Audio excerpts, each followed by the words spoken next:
Hola amigos, ¿qué tal? ¿Cómo están? Cuando empezamos a buscar información en YouTube, en redes, en algunos otros medios acerca de nuestras dudas con respecto a una relación complicada que nos ha dejado daños emocionales o psicológicos, económicos, empezamos a encontrarnos como un mar de información. Y es cierto, cada maestrillo tiene su librillo, cada persona abordamos el tema de manera diferente, pero también hay una confusión que con mucha frecuencia se presenta y que realmente creo que me preocupa, y es confundir psicopatía con narcisismo, porque en realidad, aunque como rasgo de personalidad las personas narcisistas también son muy egoístas y son muy egocentradas, y efectivamente el rasgo de narcisismo o de egoísmo es muy alto en la psicopatía, no son la misma cosa estos dos tipos de personalidad. En este canal principalmente te aporto información que se refiere a aquellas personalidades del clúster B que tienen personalidades caóticas, inestables, impulsivas, egoístas, egocentradas, que no forman lazos de reciprocidad con otros de manera normal, porque hay ciertas habilidades en su manejo de la empatía y de las relaciones interpersonales que tienen un déficit en su desarrollo y que no conectan adecuadamente. Y es cierto, son personas que pueden ocasionarnos daños también en nuestras relaciones por esta inhabilidad para relacionarse con nosotros. Pero definitivamente narcisismo y psicopatía están hablando de un daño distinto en grado y en forma. Las personas narcisistas, es cierto, también te pueden hacer daño, también te pueden usar como un medio para sus propios fines por esta dificultad que tienen tan grande para realmente entender y apreciar el punto de vista de otros. Se sienten más importantes que los demás. Esto es una creencia como muy básica. Ponen sus necesidades por encima de las de los demás y usan a los demás para ellos sentirse mejor. Pero las personas narcisistas, a diferencia de los psicópatas, la principal motivación que tienen a relacionarse con otros es obtener validación de las otras personas. Es decir, las personas narcisistas, entre su fragilidad en el proceso de construcción de su propia autoestima, necesitan mucho ser reconocidos, ser validados, sentirse importantes, sentirse queridos, sentir que pueden conquistar a alguien, sentir que otras personas los consideran importantes, y los mueve mucho la imagen. Todo aquello que pueda engrandecer la imagen que el narcisista tiene es su principal motivación. Por eso su búsqueda de conquistas una tras otra, es por eso que buscan también como mejorar su capacidad económica, o por lo menos que eso parezca, y buscan a personas que pueden servirles para estos fines. Con mucha frecuencia su tipo de relaciones, cuando las establecen, tienen que ver con el cómo se van a ver ellos. Y es cierto que carecen de la empatía necesaria para sentir la compasión por las necesidades de los demás o por lo que sus actos ocasionan a otros. Y pueden pasar por encima de los derechos de otras personas porque no son su foco de atención, pero pueden llegar a sentir atisbos o formas de culpa o dolor cuando se alcanzan a dar cuenta de qué manera sus actos ocasionaron un daño a otras personas. Actúan de manera muy egoísta y por esa razón muchas veces, aún sin planearlo, se llevan a otros entre las patas porque no contemplaron las consecuencias que sus actos iban a tener para los demás, porque no los enfocan, realmente van tras lo suyo porque quieren, como quieren, cuando lo quieren. Se consideran demasiado optimistamente y esto hace que en muchas ocasiones tomen decisiones, por ejemplo, de involucrarse en una relación extramarital, decisiones que en lo económico dañan a otras personas, porque creyeron que no se iba a notar, que nadie se iba a dar cuenta, que nadie iba a salir raspado ni lastimado, porque querían tener esta nueva aventura, porque a alguien les gustó y no midieron las consecuencias de involucrarse en esta relación extramarital o en esta aventura, digamos, para ellos. Pero realmente estaban enfocados en lo que ellos querían en ese momento, en lo que ellos iban a atraer para ellos mismos. y mucho en sentirse maravillosos, deseables, deseados, importantes, atractivos, y toda la vida en realidad están en búsqueda constante de personas que les puedan reflejar esta imagen de deseabilidad, de ser capaces de conquistar a otras personas, de gustar, de caer bien. Mucho de lo que dicen, de lo que hacen, está enfocado a esto, obtener validación. En el fondo, tienen mucho problema para ellos solos ser su propia fuente de validación, y eso lo veremos en algunos otros videos. ¿Por qué razones es esta búsqueda insaciable de estatus, validación? Principalmente, las personas narcisistas son muy sensibles a la vergüenza, y esto puede, por ejemplo, ser un freno. Aunque no son muy propensas a sentirse culpables por lo que hacen por otras personas, realmente cuando ponen atención y se dan cuenta de lo que pasó, pueden llegar a sentir el freno de la culpa.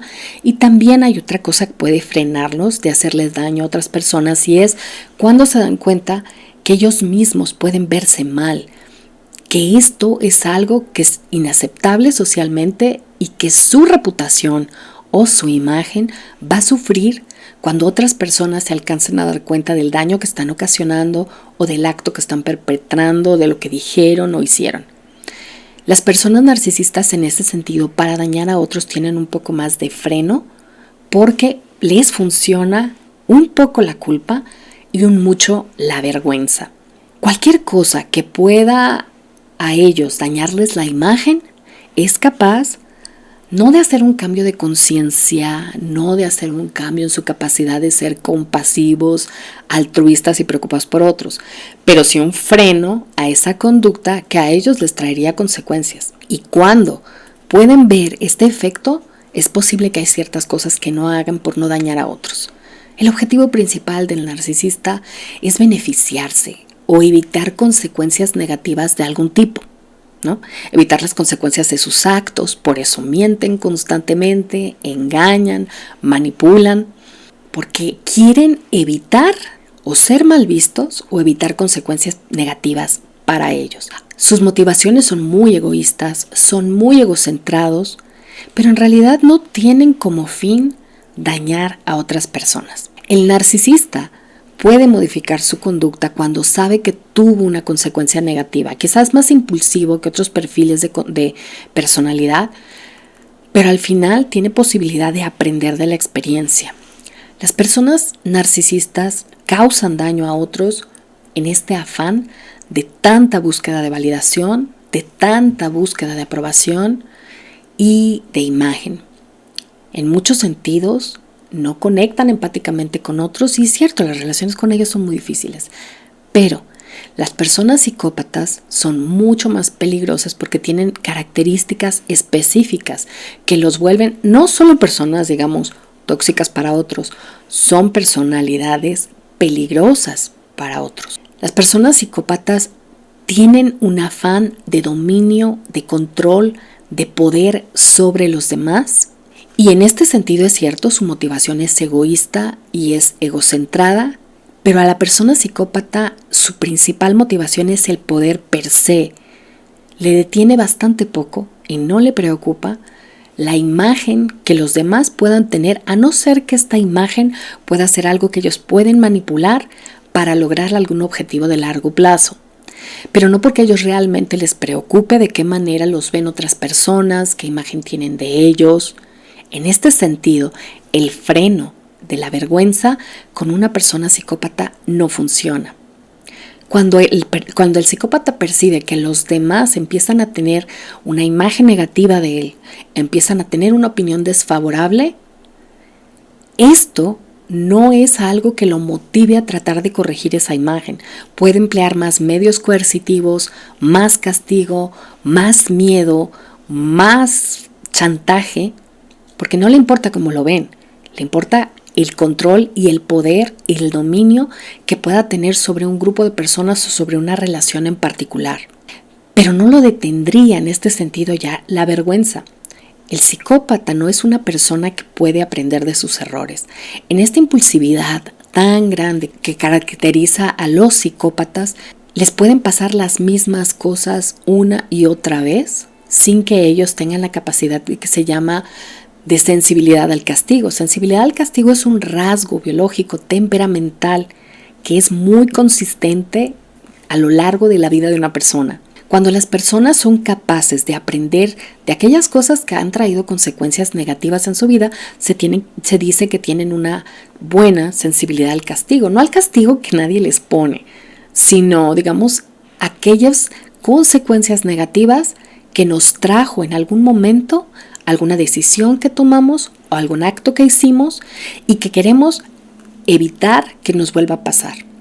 El psicópata no es que no tenga memoria, puede recordar que en algún momento algo le trajo una consecuencia negativa y puede querer evitarla, pero digamos esta como ansiedad que nos da estar ante algo a punto de que nos suceda. Vamos a tomar una decisión, por ejemplo, de manejar a altos niveles de velocidad o de volver a cometer un fraude o algún hurto o alguna cosa que en algún momento le trajo una consecuencia al psicópata. Y el psicópata no siente la angustia o la ansiedad previa que le haría detectar que tiene que frenarse para no volver a experimentar esa consecuencia negativa. Entonces, la vergüenza que detiene al narcisista es la capacidad de sentir cómo sería visto por otras personas de manera dolorosa. La vergüenza es un sentimiento social que nos hace leer cómo nos ven otros, pero es doloroso y nos hace detenernos. Al psicópata no le duele, no le ocasiona como este escozor, este dolorcito, la vergüenza, pero en muchas ocasiones, incluso si las cosas le trajeron consecuencias negativas, como un encarcelamiento, como correrlo de algún trabajo por haber hecho algún fraude o haber mentido de alguna manera, como la pérdida de confianza de otras personas. Incluso, por ejemplo, si otras personas se dieron cuenta de que hizo un fraude, vendió algo que era ilegal, lo que sea, y otras personas se enteraron y en algún momento la persona psicópata tuvo consecuencias por ese acto, no lo siente. El psicópata no es tonto. Puede entender el código de conducta, puede entender el derecho, puede entender que hay ciertas cosas que comprometen la seguridad de otros o que dañan a otros, pero no puede sentir el dolor de los otros, no puede sentir la ansiedad, incluso por las propias consecuencias negativas que él mismo puede afrontar. Es una forma como de memoria más bien emocional la que le falta. La memoria acerca de lo que pasó no está comprometida, no está disminuida, pero no logra despertar estas señales emocionales. Y en general, por ejemplo, el narcisista puede sentir mucho temor, puede tener propensión a tener ansiedad cuando hay cosas que a él lo pueden afectar.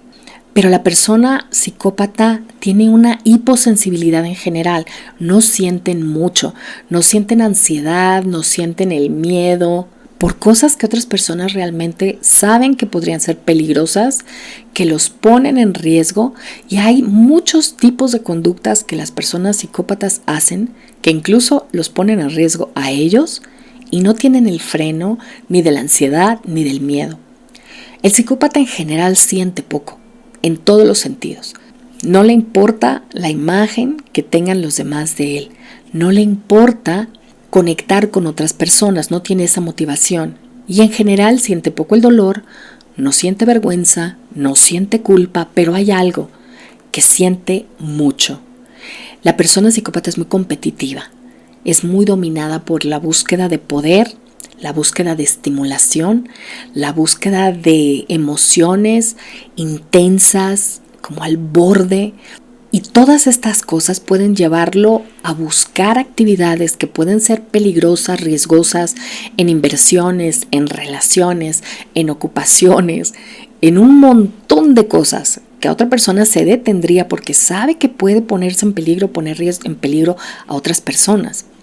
Y también son muy capaces de sentir, por ejemplo, deseo sexual mezclado también con un deseo de dominio por eso que desean. El psicópata, su fuente principal de motivación o la principal motivación que tiene al relacionarse con otros es el control, el dominio, el poder. Y es cierto que también puede ir en búsqueda de una relación tras otra, puede gustarle mucho cautivar sexualmente, conquistar a alguien, pero su motivación es poseer, es de dominio. Por eso en sus relaciones hay un momento en el que disfruta, causando daño porque eso lo hace sentir poderoso. Cuando logra hacer que su pareja o sus hijos o alguien en su entorno sobre quien él controla o tiene poder se someta por miedo, esto no es algo que le duele, es algo que lo hace sentir poderoso. Las personas psicópatas también pueden llegar a sentir mucho más que cualquier otro perfil de personalidad una reacción que en nombre alemán se llama Schadenfreude, espero estarlo pronunciando bien, y es placer cuando se dan cuenta que algún rival o alguien con quien ellos están compitiendo, a quien quieren controlar, está sufriendo. Es como si anotaran un gol en el partido de la vida a otra persona. Y eso los hace sentir victoriosos, triunfantes, ganadores. Es muy motivante para ellos. Cuando ellos empiezan a tener conductas delictivas, pueden tener un frenesí por el dominio, por el control, por el poder y por hacer sufrir a aquellos a quienes consideran enemigos en algún momento. Y no cuentan ni con la vergüenza, ni con la culpa como un medio de freno, pero cuentan con una enorme motivación, sin límite y sin medida, por el dominio, por el control y por el poder.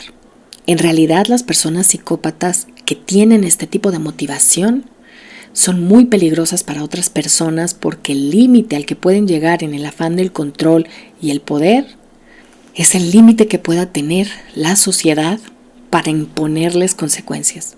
No va a haber conciencia, no va a haber empatía que los detenga, no va a haber consideraciones, ni siquiera vergüenza a de qué manera pueden ser vistos por otras personas. Entonces, no es lo mismo psicopatía que narcisismo, y en este canal principalmente la información que exponemos se dedica a poder ayudar a las personas a entender de qué manera sus vidas han sido dañadas por el exceso de narcisismo, egoísmo y egocentrismo en algunas personas que tienen características muy difíciles para las relaciones interpersonales, pero no estamos hablando realmente de una relación con un psicópata en estos casos. Ahora, los psicópatas pueden ser muy narcisistas, aunque su diagnóstico no es narcisismo, pero el narcisista no es un psicópata, no es la misma cosa, y cuando hay una persona que tiene mucho egocentrismo y mucho egoísmo, no necesariamente es tan peligrosa como un psicópata, aunque igual puede hacerte daño, y no la motiva el afán de poder. Por ejemplo, separarte de una relación laboral o de una relación de pareja de una persona narcisista, bueno, es complicado, pero la relación con un psicópata, cuando la dejas, puede ponerte en riesgo y puede ser peligroso. Si eres una pareja o si tienes cualquier otro tipo de relación con un psicópata y el psicópata percibe que está perdiendo el control y el poder sobre ti, puede emplear métodos coercitivos y no le va a importar la forma como otras personas lo ven. Entonces, sí es mucho más peligroso el psicópata que el narcisista, pero me parece muy importante puntualizar por lo menos estas diferencias, aunque esta no es una descripción tan exhaustiva de las características diagnósticas del narcisismo y de la psicopatía, pero me parece importante puntualizar esto para decirte no, aunque todos los psicópatas son bastante narcisistas, los narcisistas no son psicópatas, y esto sí hace una enorme diferencia en el grado de peligrosidad que pueden llegar a tener para otras personas. Igual van a ser complicadas las separaciones, los límites, pero no te ponen en el tipo de riesgos que te ponen las separaciones o las pérdidas de contacto o la pérdida de la relación con una persona psicópata. Si estás con una persona psicópata, a lo mejor te conviene más buscar información que esté en canales específicamente orientados a psicopatía, y es cierto, necesitas ayuda en muchos momentos para ver cómo puedes manejar la situación, porque son personas mucho más peligrosas. pero no son mayoría, no son tantos, el porcentaje es bajo. Y si nos vamos, por ejemplo, a otro tipo de personalidades que son más egocentradas, más impulsivas, más egoístas, más narcisistas, en las que vamos a englobar a las personalidades del clúster B, que les caracteriza ser muy egocentradas y muy impulsivas y muy caóticas y muy egocentradas, pues podemos tener más personas que tengan estas características. La psicopatía son personas muy peligrosas, son personas muy dañinas para otros y el tipo de relaciones que se forjan con ellos realmente te puede poner en riesgo. Pero tampoco es lo más frecuente y es importante que si tienes esta duda en específico, si la persona con la que tú estás crees que puede ser un psicópata, busques asesoría y en el caso de ser necesario, apliques aquellas estrategias que te pueden proteger de personas de ese perfil. El narcisista no es que sea fácil, pero no es igual de peligroso. Me parece importante hacer esta discriminación entre un diagnóstico y el otro, porque de verdad hay mucha confusión en estos términos. En muchos canales se usan de manera como indistinta y realmente no para nada se refieren a la misma cosa. Espero que con esto puedas ayudarte un poco a diferenciar una cosa de la otra, porque no es lo mismo. Y de veras, el pronóstico tanto para la persona como para las relaciones con personas psicópatas, narcisistas, borderlines y de otro tipo de perfiles de personalidades que son egocentrados, impulsivos y complicados, el pronóstico que puede tener una relación con ellos es muy diferente. El pronóstico de una separación de ellos es muy diferente. Y el daño a las personas que han estado en relación con ellos también es muy diferente. Con un psicópata van a quedar muchas áreas de la vida dañadas y no va a haber ni compasión, ni freno, ni misericordia en muchos sentidos. Entonces, es muy importante que las personas que están con este tipo de personalidades pues reciban ayuda profesional para protegerse, porque la seguridad va primero y sí son personas que pueden ser altamente peligrosas. En esos casos, de verdad que el contacto cero a veces es la única opción por el grado de daño que dejan en las personas. A diferencia de los narcisistas, que realmente además hay un grado diferente como de disfuncionalidad en distintas personas que tienen rasgos narcisistas. Con algunos se puede mantener un vínculo, con otros a lo mejor decides alejarte. Y dependiendo del grado en el que sus características te pongan en riesgo, vas a tener que aprender tú a manejarte de diferente manera, pero no te ponen para nada en el mismo nivel de peligro que una persona psicópata. Espero que con esto pueda ayudarte un poquito a diferenciar. La motivación es diferente. El narcisista es búsqueda de validación en términos generales y de ego, y el psicópata de poder y control sobre los otros, no importa si en esto los lleva a la destrucción. Me despido con esto y espero que esta diferencia te pueda ayudar a determinar si es un caso o el otro lo que tú estás viviendo. Y a no sobregeneralizar el uso de la palabra psicópata para todo tipo de personalidades complicadas, porque no es lo mismo, no es así. Y nos puede dar una idea muy equivocada tanto de la peligrosidad de la persona como del tipo de intervenciones o manejos que podamos hacer en nuestra relación con ella. Me despido con esto, esperando que esta información te pueda ayudar a aclarar esta diferencia. Si te gustó el video, por favor, regálame un like. Y si quieres recibir información acerca de este y otros temas similares, por favor, dale a la campanita para que te avisen las notificaciones cuando subimos un nuevo video. Te mando un enorme abrazo y mis mejores deseos para esta semana. Con cariño, Ana.